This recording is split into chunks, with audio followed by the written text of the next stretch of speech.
मेरे प्रिय बच्चों, इस पावन होली के दिन तुम्हारे पिता महादेव तुम्हें आशीर्वाद देने आए हैं। जैसे आज चारों ओर रंगों की वर्षा हो रही है, वैसे ही मैं तुम्हारे जीवन में धन, सुख और समृद्धि की वर्षा करने वाला हूं। तुम्हें होली की दिव्य शुभकामनाएं। हे मेरे प्रिय भक्त, ठहर जाओ। आज की यह गद्दी, आज का यह दिन कोई साधारण संयोग नहीं है। यदि ब्रह्मांड की अरबों तरंगों के बीच आज यह वीडियो, यह स्वर और यह चित्र तुम्हारी आंखों के सामने आया है, तो समझ लो कि मैंने स्वयं आज तुम्हारे द्वार पर दस्तक दी है। इससे पहले कि मैं तुम्हें तुम्हारे आने वाले कल का सत्य बताऊं और तुम्हारे जीवन से निर्धनता के अंधकार को मिटाऊं, तुम्हें एक छोटा सा कार्य करना होगा। यदि तुम चाहते हो कि मेरा अखंड आशीर्वाद और मेरी सकारात्मक ऊर्जा तुम्हारे जीवन में प्रवेश करें, तो अभी इसी क्षण इस माध्यम महादेव भक्ति 108 चैनल को सब्सक्राइब करके और इस चलचित्र को लाइक करके अपनी स्वीकृति प्रदान करो। यह केवल एक बटन दबाना नहीं है, यह एक संकेत है कि तुम तैयार हो मेरे आगमन के लिए। तुम तैयार हो अपने भाग्य को बदलने के लिए। कमेंट में पूरे विश्वास के साथ 3 बार जय महाकाल लिखो और अपनी उपस्थिति दर्ज करवाओ, ताकि मैं जान सकूं कि मेरे किस बच्चे ने आज मुझे पुकारा है। और मेरे बच्चे, यदि तुम चाहते हो कि महादेव की कृपा तुम्हारे घर में प्रवेश करे, तो आज का शुभ अंक 333 रुपये है। श्रद्धा से दान पेटी में 333 रुपये अर्पित करो और अपने जीवन में धन ऊर्जा का प्रवाह प्रारंभ करो। मेरे वत्सल पुत्र, मेरी प्रिय पुत्री, आज के दिन जब मैं तुमसे बात कर रहा हूं, तो मैं तुम्हारे हृदय की उस पीड़ा को देख पा रहा हूं जिसे तुमने दुनिया से छिपा रखा है। मैं जानता हूं कि पिछले कुछ समय से तुम्हारा मन अशांत है। तुम रात को सोते हो तो चिंताओं का एक बोझ तुम्हारी छाती पर होता है, और जब सुबह उठते हो तो वही अनसुलझे प्रश्न तुम्हारे सामने खड़े होते हैं। तुम अक्सर सोचते हो कि आखिर मेरा समय कब बदलेगा, आखिर कब तक मुझे अपनी छोटी छोटी इच्छाओं को मारने के लिए विवश होना पड़ेगा। लोग तुम्हें ऊपर से मुस्कुराता हुआ देखते हैं, लेकिन मैं जो तुम्हारे अंतर मन में निवास करता हूं, मैं जानता हूं कि तुम भीतर से कितने थक चुके हो। तुमने बहुत मेहनत की है। तुमने उन लोगों का भी भला चाहा जिन्होंने तुम्हारे साथ छल किया। तुमने अपनी थाली का भोजन दूसरों को दिया, फिर भी तुम्हें वह फल नहीं मिला जिसके तुम अधिकारी थे। परंतु आज इस पवित्र क्षण में मैं तुम्हें यह वचन देने आया हूं कि तुम्हारे सब्र का बांध अब और नहीं टूटेगा। आज मैं तुम्हारे आंसू पोंछने नहीं, बल्कि उन कारणों को जड़ से मिटाने आया हूं जो तुम्हें रोने पर विवश करते हैं। मेरे बच्चे, धन केवल कागज के टुकड़े या स्वर्ण की मुद्राएं नहीं है। धन एक ऊर्जा है, एक प्रवाह है, और पिछले कुछ समय से तुम्हारे घर में इस ऊर्जा का प्रवाह बाधित हो रहा है। आज इस ऊर्जा को फिर से प्रवाहित करने के लिए एक छोटा सा संकल्प लो। दान पेटी में 333 रुपये अर्पित करो। यह केवल दान नहीं, बल्कि समृद्धि के द्वार खोलने का संकेत है। क्या तुमने ध्यान दिया है कि पैसा आता तो है, पर टिकता नहीं? जैसे मुट्ठी में रेत फिसल जाती है, वैसे ही तुम्हारी कमाई अनचाहे खर्चों में, बीमारियों में या व्यर्थ के विवादों में निकल जाती है। यह कोई संयोग नहीं है, यह उन नकारात्मक तरंगों का परिणाम है जो जाने अजाने तुम्हारे घर के मुख्य द्वार से भीतर आ गई है। लेकिन डरो मत, क्योंकि आज महादेव स्वयं तुम्हें सुरक्षा कवच देने आया है।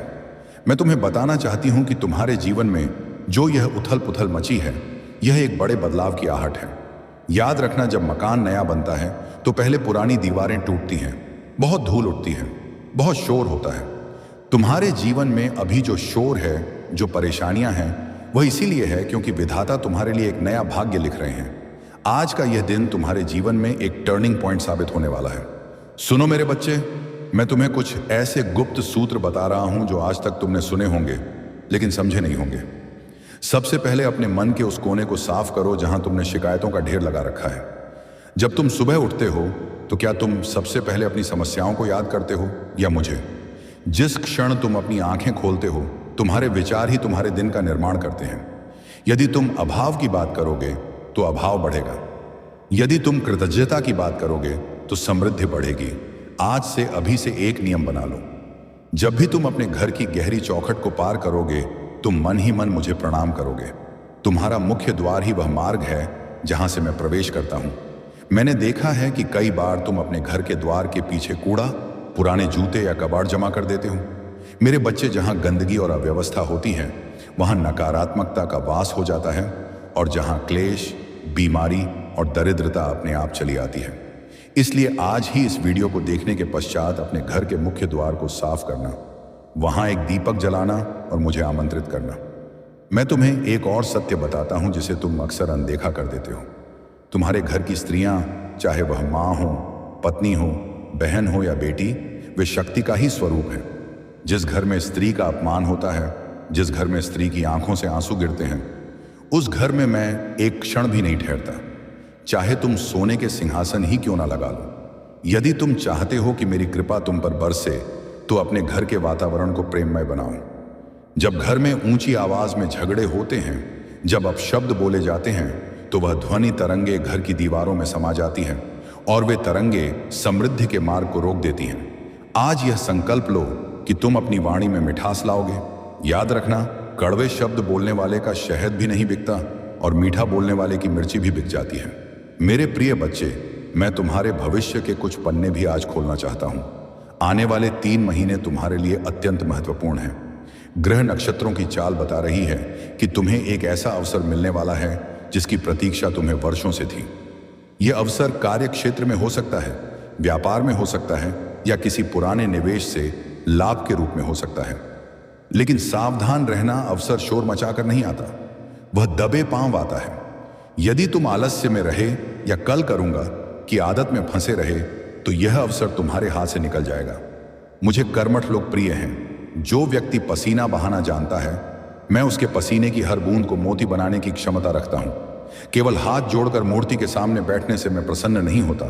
मैं प्रसन्न होता हूं जब तुम अपने कर्म पूरी ईमानदारी से करते हो। जो विद्यार्थी इस संदेश को सुन रहे हैं, उनके लिए यह समय एकाग्रता का है। जो व्यापारी इसे सुन रहे हैं, उनके लिए यह समय विस्तार का है। और जो गणियां इसे सुन रही हैं, उनके लिए यह समय संचय और परिवार को जोड़े रखने का है। एक विशेष बात और सुनो जो तुम्हारे भले के लिए अत्यंत आवश्यक है। तुम अक्सर दूसरों को देखकर ईर्ष्या या हीन भावना से भर जाते हो। तुम सोचते हो कि फला व्यक्ति के पास इतना धन है, इतनी गाड़ियां हैं और मेरे पास कुछ नहीं।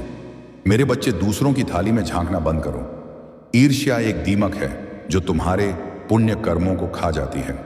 जब तुम किसी की समृद्धि देखकर खुश होते हो, तो तुम ब्रह्मांड को यह संदेश देते हो कि मुझे यह पसंद है, और तब ब्रह्मांड वैसी ही समृद्धि तुम्हारी ओर भेजता है। लेकिन जब तुम जलते हो, तो तुम संदेश देते हो कि मुझे इससे नफरत है, और वह समृद्धि तुमसे दूर चली जाती है।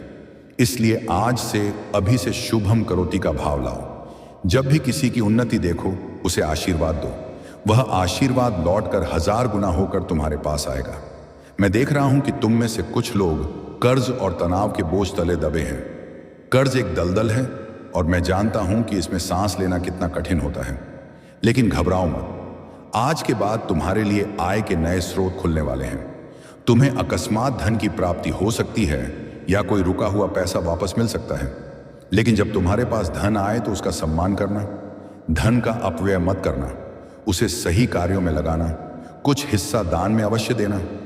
दान वह बीज है जो भविष्य में फसल बनकर लौटता है। आज इस बीज को बोने का दिन है। जो भी सच्चे मन से 333 रुपये का दान करता है, उसके जीवन में धन और सुख का मार्ग खुलता है। चींटियों को आटा डालना, पक्षियों को दाना देना या किसी भूखे को भोजन कराना, ये छोटे दिखने वाले कार्य तुम्हारे भाग्य के बंतालों को खोलने की चाबी है। क्या तुम इतना भी नहीं कर सकते अपने पिता के लिए? मेरे बच्चे, तुम्हारे मन में एक प्रश्न और है स्वास्थ्य का। तुम या तुम्हारा कोई अपना शारीरिक कष्ट भोग रहा है। मैं तुम्हें आश्वस्त करता हूं कि मेरे आशीर्वाद और महामृत्युंजय की कृपा से स्वास्थ्य में सुधार होगा। लेकिन तुम्हें भी अपने शरीर रूपी मंदिर का ध्यान रखना होगा। सात्विक भोजन और संयमित दिनचर्या अपनाओ। याद रखना, स्वस्थ शरीर में ही स्वस्थ मन का वास होता है और स्वस्थ मन ही खुशहाली को आकर्षित कर सकता है। एक रोगी व्यक्ति स्वर्ण के बिस्तर पर भी सुख की नींद नहीं सो सकता, इसलिए स्वास्थ्य ही सबसे पहला धन है। अब मैं तुम्हें एक बहुत ही शक्तिशाली उपाय बताता हूं, जिसे तुम्हें पूर्ण श्रद्धा के साथ करना है। आज की शाम को या जब भी तुम यह संदेश सुनो, अपने घर के ईशान कोण में या अपने पूजा स्थल पर गाय के घी का एक दीपक जलाना। उस दीपक में 2 लौंग डाल देना और जब लौ जल रही हो तो 1 तक उस ज्योति को देखते हुए 11 बार एवं नमः शिवाय का जाप करना। और उसी श्रद्धा के साथ आज 333 रुपए का दान भी करो। जब श्रद्धा और सेवा दोनों साथ चलते हैं, तब महादेव की कृपा कई गुना होकर लौटती है। ये केवल मंत्र नहीं है, ये एक ध्वनि विज्ञान है जो तुम्हारे घर की नकारात्मकता को काट देगा। ये दीपक तुम्हारे जीवन के अंधकार को निगल जाएगा। और हाँ, सोमवार के दिन दूध या जल से मेरा अभिषेक करना और परिवार के सदस्यों को प्रेम से खिलाना। भस्म और सफेद रंग मुझे अति प्रिय है और मिठास हमारे संबंधों को गहरा करती है। मेरे वत्सल, भयभीत होना छोड़ दो, तुम अकेले नहीं हो। जब सारी दुनिया सो जाती है तब भी मैं जागकर तुम्हारी रक्षा करता हूं। तुम्हारे सिर पर मेरा अदृश्य हाथ हमेशा है। लोग तुम्हें गिराने की कोशिश करेंगे, तुम्हारी निंदा करेंगे, तुम्हारे रास्ते में कांटे बिछाएंगे, लेकिन जब तक मैं तुम्हारे साथ हूं उनका कोई भी षड्यंत्र सफल नहीं होगा। तुम कमल के फूल की तरह बनो, जो कीचड़ में उगता है फिर भी उस पर कीचड़ का एक दाग नहीं लगता। संसार के कीचड़ में रहते हुए भी अपनी पवित्रता और अपनी अच्छाई को मत खोना। तुम्हारी अच्छाई ही तुम्हारा कवच है। आज मैं तुम्हारे भीतर एक नई ऊर्जा का संचार कर रहा हूं। क्या तुम इसे महसूस कर पा रहे हो? क्या तुम्हें अपने भीतर एक सिहरन, एक आशा की किरण महसूस हो रही है? यह मेरी उपस्थिति का प्रमाण है। अब तुम्हें अतीत का रोना नहीं रोना है। मेरे साथ ऐसा क्यों हुआ? यह सोचना बंद करो। सोचो कि अब मैं क्या श्रेष्ठ कर सकता हूं। तुम्हारा आज तुम्हारे कल से बेहतर होगा। यह मेरा आशीर्वाद है। आज की यह तारीख तुम अपनी डायरी में लिख लो, क्योंकि यहां से तुम्हारा उत्थान शुरू हो रहा है। जो लोग अब तक तुम्हारा मजाक उड़ाते थे वही लोग कल तुमसे मिलने के लिए समय मांगेंगे। जो रिश्तेदार तुम्हें बोझ समझते थे वे ही कल तुम्हारे गुण गाएंगे। लेकिन जब तुम शिखर पर पहुंच जाओ तो अपनी जड़ों को मत भूलना। अहंकार को अपने पास भी मत भटकने देना, क्योंकि अहंकार रावण की लंका को भी राख कर देता है। विनम्रता ही वैभव का असली आभूषण है। मैं चाहता हूं कि तुम खुश रहो। मैं चाहता हूं कि तुम्हारे घर में बच्चों की किलकारियां गूंजे, बुजुर्गों के चेहरे पर संतोष हो और तुम्हारी तिजोरी कभी खाली ना रहे। लेकिन इसके लिए तुम्हें मुझ पर अटूट विश्वास रखना होगा। शंका मत करना। शंका उस छिद्र के समान है जो विश्वास की नाव को डुबो देती है। पूर्ण समर्पण कर दो। कह दो कि हे शंभु, अब यह जीवन मैंने तुझे सौंपा। तू ही इसकी पतवार है, तू ही मांझी है। जिस क्षण तुम समर्पण कर दोगे उसी क्षण तुम्हारी सारी चिंताएं मेरी हो जाएंगी। अंत में मेरे बच्चे, मैं बस इतना कहूंगा, उठो, जागो और अपने कर्म पथ पर चल पड़ो। मैं तुम्हारे आगे आगे चलकर तुम्हारे रास्ते के पत्थरों को हटा रहा हूं। आज का यह दिन तुम्हारे लिए मंगलकारी हो। यह संदेश तुम्हारे पास किसी मानवीय भूल से नहीं बल्कि दैवीय विधान से पहुंचा है। इसे अपने तक सीमित मत रखना। इसे दूसरों के साथ साझा करना भी एक पुण्य कर्म है, क्योंकि जब तुम किसी और के जीवन में दीपक जलाते हो तो प्रकाश तुम्हारे चेहरे पर भी पड़ता है। जाओ, विजय तुम्हारा इंतजार कर रही है। शुभम भवतु कल्याणम, भवतु जय भोलेनाथ। मेरे प्रिय संतान, बात अभी पूरी नहीं हुई है। अभी तो मैंने तुम्हें केवल तुम्हारे बाहरी आवरण को स्वच्छ करने का मार्ग दिखाया है, परंतु असली खजाना तो तुम्हारे भीतर और तुम्हारे घर के उन कोनों में छिपा है जिन पर तुम्हारी दृष्टि नहीं जाती। आज का यह संदेश केवल एक दिन की बात नहीं है, यह तुम्हारे शेष जीवन का आधार है। तुम अक्सर मुझसे पूछते हो कि प्रभु, मैं मेहनत तो बहुत करता हूं, फिर भी बरकत क्यों नहीं होती? आज मैं तुम्हें बरकत का वह गुप्त विज्ञान समझाता हूं जो धन कमाने से भी अधिक महत्वपूर्ण है। पुरुषार्थ करना तुम्हारा धर्म है, लेकिन ऊर्जा को रोकना और उसे बढ़ाना एक कला है, एक दैवीय कृपा है। ध्यान से सुनो। तुम्हारे घर का रसोई घर कोई साधारण स्थान नहीं है, वह अन्नपूर्णा का निवास स्थान है। जिस घर में रसोई अस्त व्यस्त रहती है, जहां रात भर झूठे बर्तन सिंक में पड़े रहते हैं और उन पर कीड़े मकोड़े रेंगते हैं, वहां मैं चाहकर भी शांति प्रदान नहीं कर सकता। झूठे बर्तन केवल गंदगी नहीं है, वे राहु का प्रतीक हैं, और जहां राहु प्रबल होता है वहां मानसिक तनाव और धन की हानि निश्चित है। क्या तुम आज मुझे यह वचन दोगे कि आज रात से तुम्हारे रसोई घर में एक भी झूठा पात्र नहीं रहेगा? और सुनो, जब तुम भोजन बनाते हो तो पहली रोटी किसके लिए निकालते हो? यदि तुम वह पहली रोटी सीधे अपनी थाली में रखते हो तो तुम समृद्धि को रोक देते हो। पहली रोटी गौ माता की है, अग्निदेव की है। उस पहली रोटी में इतना सामर्थ्य है कि वह तुम्हारे नवग्रहों की शांति कर सकती है। यह छोटा सा त्याग, यह छोटा सा नियम तुम्हारे अन्न के भंडार को कभी खाली नहीं होने देगा। अब बात करते हैं तुम्हारे घर की उस तुलसी की जो सूख रही है या जिसकी तुम अनदेखी कर रहे हो। तुलसी केवल एक पौधा नहीं, वह साक्षात भक्ति का रूप है। जिस घर में तुलसी हरी भरी रहती है, जहां शाम को उसके समक्ष घी का दीपक जलाया जाता है, वहां काल भी प्रवेश करने से पहले सोचता है। यदि तुम्हारे घर की तुलसी बार बार सूख जाती है, तो यह संकेत है कि घर में नकारात्मक ऊर्जा का वास है या किसी की बुरी नजर लगी है। उसे अनदेखा मत करो, उसे प्रेम दो, जल दो और रविवार को छोड़कर नित्य उसकी सेवा करो। तुम देखोगे कि जैसे जैसे भक्ति बढ़ेगी, वैसे वैसे तुम्हारा जीवन भी खिलने लगेगा। यह प्रकृति का नियम है। मेरे बच्चे, मैं तुम्हारे सोने और जागने के समय पर भी बात करना चाहता हूं। सूर्योदय के बाद तक सोना अपने भाग्य को सोए रहने देने के समान है। ब्रह्म मुहूर्त वह समय होता है जब मैं और समस्त दिव्य शक्तियां पृथ्वी पर विचरण करती हैं और झोलियां भरती हैं। उस समय यदि तुम चादर तान कर सो रहे हो, तो तुम उस दिव्य ऊर्जा को कैसे ग्रहण करोगे? और सूर्यास्त के समय गोधूली बेला में यदि तुम सो रहे हो, भोजन कर रहे हो या घर में झाड़ू लगा रहे हो, तो तुम लक्ष्मी को द्वार से ही लौटा रहे हो। गोधूली बेला प्रार्थना का समय है। उस समय घर के द्वार खुले रखो, घर में रोशनी करो और धूप बत्ती से वातावरण को सुगंधित करो। सुगंध मुझे आकर्षित करती है, दुर्गंध और सीलन मुझे विक्षिप्त करती है। क्या तुमने कभी ध्यान दिया है कि शांत और पवित्र घरों में हमेशा एक दिव्य खुशबू रहती है? यह केवल सजावट नहीं है, यह ऊर्जा को आकर्षित करने का एक उपाय है। अपने घर को पवित्र रखो। अब मैं तुम्हें जल का महत्व समझाता हूं। जल ही जीवन है। यदि तुम्हारे घर में नल टपकता रहता है, तो समझ लो कि तुम्हारी शक्ति भी पानी की तरह बह जाएगी। बीमारी में या व्यर्थ के कामों में टपकते हुए नल को तुरंत ठीक कराओ। पानी को व्यर्थ मत बहाओ। मैंने देखा है तुम ब्रश करते समय या नहाते समय कितना जल बर्बाद करते हो। वरुण देव का अपमान करके तुम सुख प्राप्त नहीं कर सकते। जल का सम्मान करना सीखो, उसे सहेज कर रखो। उत्तर दिशा में जल का स्थान बनाओ, वहां एक कलश में जल भर कर रखो। यह तुम्हारे घर में सकारात्मक ऊर्जा के प्रवाह को बढ़ाएगा। एक और बहुत बड़ी गलती जो तुम अनजाने में करते हो, वह है अपने संचय के स्थान का अपमान। तुम्हारी तिजोरी मेरा स्थान है, उसमें फटे हुए पुराने कागज, बेकार के बिल या कबाड़ मत रखो। उसे व्यवस्थित रखो। उसमें कुछ अंश हमेशा ऐसा रखो जिसे तुम खर्च ना करो। उसे मंगल मानकर रखो और अपनी तिजोरी या जहां तुम पैसे रखते हो, उसे कभी पूरी तरह खाली मत करना।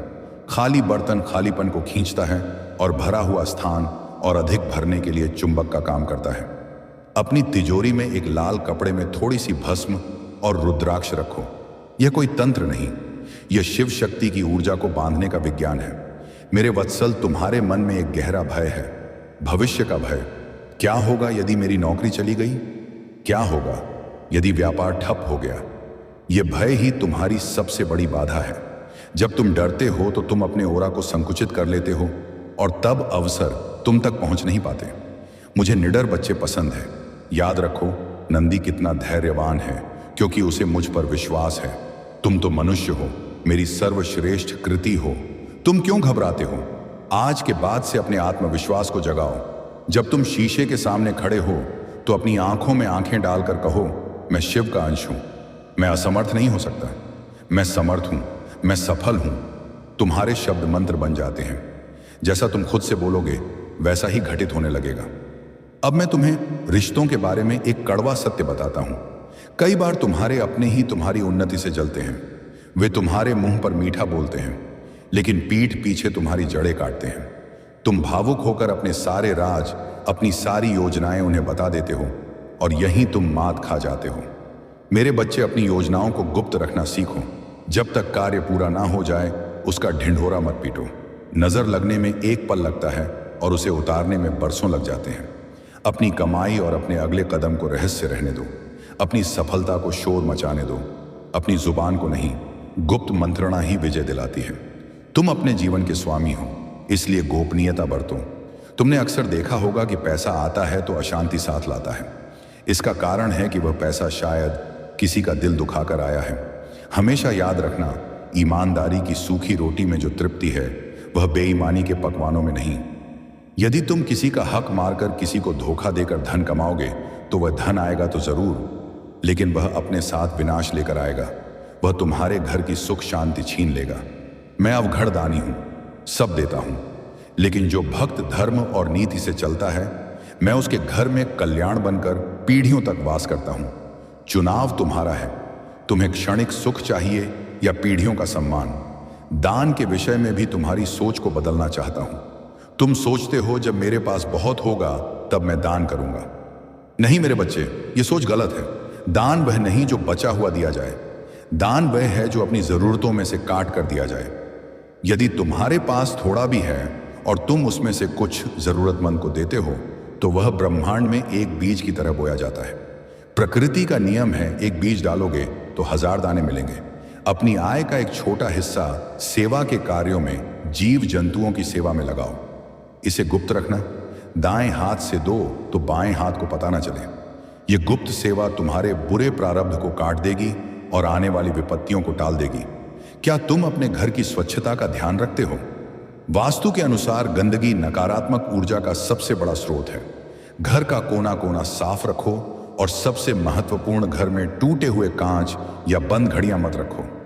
रुकी हुई घड़ी तुम्हारे भाग्य को भी रोक देती है। उन्हें तुरंत हटाओ या ठीक कराओ। यह छोटी छोटी आदतें तुम्हारे जीवन में बड़े बदलाव लाएंगी।